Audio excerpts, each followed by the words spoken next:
मित्रों, बजट सत्र का दूसरा दौर कल से यानी कि 18 तारीख से शुरू हो रहा है और ये हम पहली बार देख रहे हैं कि बजट सत्र में महामहिम राज्यपाल के अभिभाषण पर जो चर्चा उनके अभिभाषण प्रस्तुत होने के बाद तुरंत शुरू होनी थी, उसको शुरू ना करके उसको लंबित किया गया और हिमाचल प्रदेश में जो रेवेन्यू डेफिसिट ग्रांट पर चर्चा पहले करने के लिए सरकार ने प्रस्ताव रखा और जिस पर हमने चर्चा की और अपना पक्ष रखा है। बजट प्रदेश सरकार का क्या होगा, इस सारी चीज़ों को लेकर के अभी कहना उचित नहीं है, लेकिन मैं कुल मिलाकर के इतना मैं ज़रूर कहना चाहूँगा कि हिमाचल प्रदेश में जो वर्तमान सरकार आज की परिस्थिति में बहुत असमंजस की दौर में से गुजर रही है। क्या करें क्या ना करें, इन सारी चीज़ों को लेकर के स्पष्टता नहीं हो पा रही है। कारण जो खास तौर से बड़ा मुद्दा है वो मुद्दा है प्रदेश के सामने आर्थिक संकट है। पिछली बार जो बजट था वो 58,000 करोड़ रुपीस का था और रेवेन्यू डेफिसिट ग्रांट की कमी के कारण अब की बार बजट किस प्रकार का प्रस्तुत किया जाए, कितने का बजट प्रस्तुत किया जाए, इन सारी चीज़ों को लेकर के अपने आप प्रश्न चिन्ह है।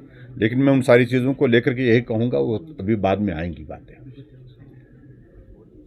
अभी जो सेकंड फेज का हमारा बजट सत्र शुरू हो रहा कल से, भारतीय जनता पार्टी ने बहुत सारे नोटिस दे रखे हैं जिन पर हम चर्चा चाहेंगे।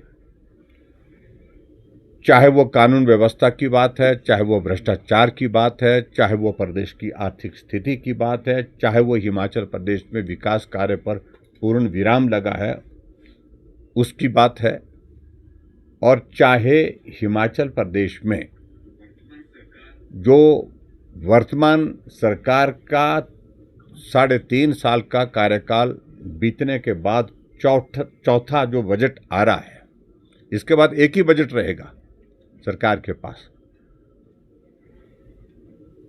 उन तमाम इश्यूज को लेकर के हम चर्चा करेंगे और मैं उम्मीद करता हूं कि जो मुद्दे हैं उन मुद्दों पर चर्चा करने के लिए विधानसभा अध्यक्ष महोदय हमको अवसर भी प्रदान करेंगे और उसके साथ साथ में सरकार उस पर ठीक जानकारी देगी। लेकिन पहली बात सबसे जो महत्वपूर्ण है, वो चिंता का विषय हमारे सामने है, वो है मुख्यमंत्री के प्रति और सरकार के प्रति एक अविश्वास का एक माहौल खड़ा हो गया है। पिछले 3 बजट की जो की हुई घोषणाएं वो पूरी तो होने की बात छोड़िए, लेकिन अभी तक उस पर काम भी शुरू नहीं हो पाया है। सदन के अंदर झूठ बोलना ये उनकी एक आदत बन गई है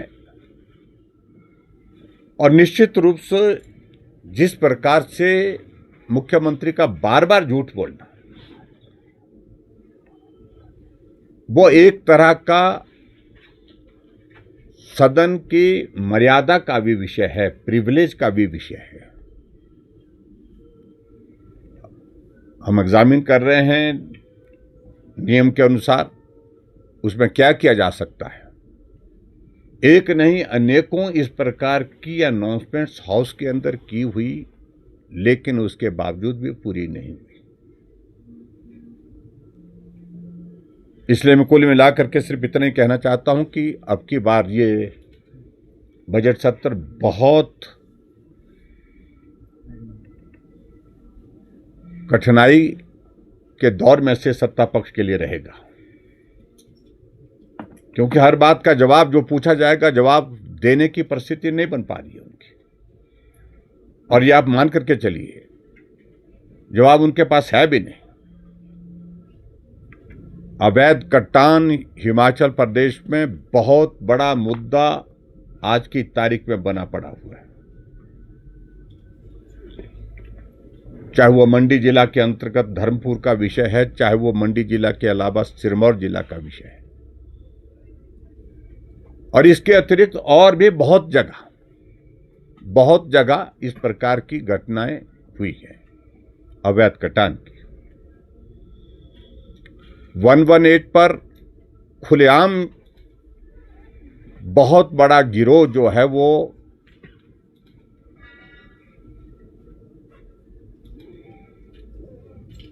लोगों को गुमराह करके पैसे ले रहा है, वो भी एक बहुत बड़ा विषय है। भ्रष्टाचार की अगर मैं बात कहूं, हिमाचल प्रदेश से इंडस्ट्री पलायन करके दूसरे राज्यों में निकल पड़ी है, और उसकी अगर पीड़ा उन जो हमारे उद्योगपति हैं उनसे पूछी जाए, उनकी जुबानी सुनी जाए, तो वो भी एक चिंता का विषय बना हुआ है। और उसके बाद 3.5 साल का कार्यकाल बीतने के बावजूद भी अभी भी हिमाचल प्रदेश में संस्थान बंद करने की प्रक्रिया चली हुई है। तो प्रश्न पैदा होता है कि काम कब करेंगे। और मुख्यमंत्री जी का बार बार एक बात को लेकर के जो आरोप लगाए जा रहे हैं, 3.5 साल के कार्यकाल के बाद जो आरोप लगाए जा रहे हैं पूर्व सरकार के ऊपर, और हम तो चाहेंगे उन सारी चीजों को लेकर के मुख्यमंत्री स्पष्ट करें कि तो इतना विलंब क्यों किया गया है, ये भी तो विषय बनता है। इसका मतलब है ये जब जोर जबरदस्ती से कुछ योजनाबद्ध तरीके से चल रहा है। और विशेष तौर से एक बात सामने आई है, वो जो एंटी करप्शन ब्यूरो और विजिलेंस को आरटीआई के दायरे से बाहर निकालना, इसकी आवश्यकता क्यों महसूस हो रही है?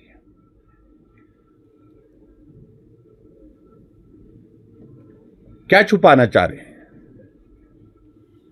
इस बात को लेकर के स्पष्ट होने की आवश्यकता है।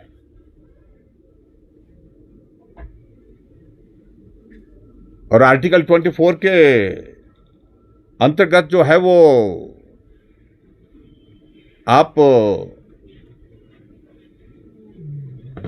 जिस प्रकार से सारी चीजों को करना चाह रहे हैं, छुपाना चाह रहे हैं, वो संभव नहीं है। ठीक है, उसके प्रोविजन में आप जोड़ना चाह रहे हैं, वो सारी चीज को बाहर करना चाह रहे हैं, वो एक बात हो सकती है, लेकिन उसके बावजूद जहां मानवाधिकार का हनन होगा तो उसमें तो आरटीआई है ही है, उसमें तो आपको कोई छूट नहीं मिल सकती है। लेकिन सबसे बड़ी बात है कि ये सब करने की आवश्यकता क्यों पड़ रही है? आप विजिलेंस की इंक्वायरी कर रहे हैं, उसके आप इन्वेस्टिगेशन के प्रोसेस को लेकर के समझ में आती है बात। एंटी करप्शन ब्यूरो के उसकी इन्वेस्टिगेशन की प्रोसेस को लेकर के बात समझ में आती है, लेकिन आप सारी प्रक्रिया को इसलिए बाहर करने की कोशिश कर रहे हैं कि बहुत सारी बातें आपकी इन्वेस्टिगेशन की जो है वो सार्वजनिक हो रही है, उन बातों पर पर्दा डालने की कोशिश कर रहे हैं। और कांग्रेस पार्टी के एक बड़े नेता के खिलाफ विजिलेंस की इंक्वायरी आपने मार्क कर दी, और उसके बारे में आरटीआई वाले पूछ रहे हैं शायद मेखल में कि भाई उसकी जानकारी हमको दो। आप जानकारी छुपाना चाह रहे हैं, जानकारी देना नहीं चाहते, क्योंकि ऊपर से कांग्रेस पार्टी के नेताओं की ओर से डंडा पड़ा आपको।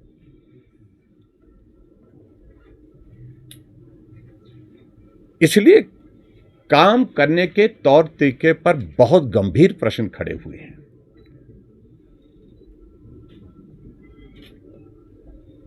इसलिए मैं आप सबके बीच में सिर्फ इतना ही कहना चाह रहा हूं,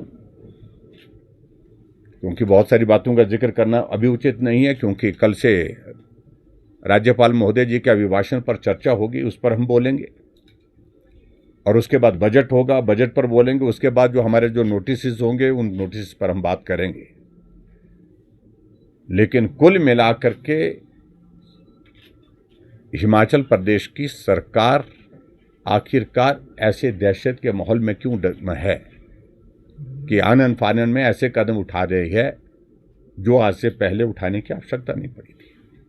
मैं इस एक्ट है, और इसमें यह भी मैं कहना चाह रहा हूं कि आरटीआई पूर्व प्रधानमंत्री मनमोहन सिंह जी कांग्रेस पार्टी के ही थे, उन्होंने ये एक्ट लाया है, ये व्यवस्था की है, और उसी को ही हमारे सुक्खू जी जो है वो डाइल्यूट करने में लगे हैं। सेंट्रल एक्ट में उसमें प्रोविज़न है, प्रोविज़न कुछ चीज़ों को स्टेट इंक्लूड कर सकती है, एक्सक्लूड कर सकती है, लेकिन इन्वेस्टिगेशन के प्रोसेस तक बात समझ में आती है। लेकिन उसके अलावा जो दूसरा पार्ट उसमें है कि अगर ह्यूमन राइट के जो वायलेशन का विषय है उसको जो है आरटीआई के दायरे से बाहर नहीं कर सकती है। लेकिन प्रश्न तो पैदा ये होता है कि आपके ही प्रधानमंत्री ने आरटीआई का एक्ट लागू किया, आप उसको उसमें ही अमेंडमेंट कर रहे हैं, और अमेंडमेंट करके उसको डाइल्यूट कर रहे हैं। आखिरकार प्रश्न तो ये खड़ा हो रहा है कि आप क्या कार्रवाई करना चाह रहे हैं, क्या आप उसमें छुपाना चाह रहे हैं। आखिरकार इन सारी चीज़ों को लेकर के आज नहीं तो कल जो है वो सारी चीज़ें बाहर आएंगी। आपकी सरकार का कार्यकाल बचा कितना का है, लेकिन आने वाले समय में तो वो पर्दा उठेगा। सही मायने में तो मैं ये कहना चाह रहा हूं कि पारदर्शिता के साथ इन्वेस्टिगेशन हो, कोई आपत्ति नहीं। लेकिन इसमें एक चीज जो खड़ी हो रही है वो ये हो रही है कि आप इन्वेस्टिगेटिंग एजेंसीज का दुरुपयोग करने की दिशा में आगे बढ़ रहे हैं, और बार बार मुख्यमंत्री आजकल जो भाषण दे रहे हैं, सार्वजनिक भाषण दे रहे हैं कि खिलाफ कार्रवाई करेंगे, उनके खिलाफ कार्रवाई करेंगे। इसका मतलब आप दुरुपयोग करने जा रहे हैं। अगर दुरुपयोग करने की कोशिश करेंगे तो आप अंतिम व्यक्ति नहीं हैं। कानून सबके लिए है, उस कानून के दायरे में आगे बढ़ करके जो है लोग अपना पक्ष रखेंगे जहां रखना होगा। लेकिन अगर कार्रवाई आप एक तरफा करने की कोशिश करेंगे तो समझ लीजिए उनको इस बात को भी समझना चाहिए कि कार्रवाई सिर्फ आपकी ही की हुई कार्रवाई जो है वो अमल में नहीं, कार्रवाई और तरह से भी फिर अमल में आती है। फिर उस बात को भी उनको समझ रखना चाहिए अपनी बात। और ये रूटीन की सेशन से पहले की बैठक है, और उस बैठक में हम चर्चा करेंगे, अपनी योजना, अपनी स्ट्रेटजी प्लान करेंगे, और किन इश्यूज़ पर हमने अपनी बात रखनी है, और उस सारी चीज़ को लेकर के बात मुझे लगता है कि इससे ज़्यादा कहना उचित नहीं। स्ट्रेटजी है तो वो उसको अभी तक हमारे पास रहने दीजिए, नहीं तो आपके माध्यम से वो कहीं और जगह पहुंच जाएगी। Thank you.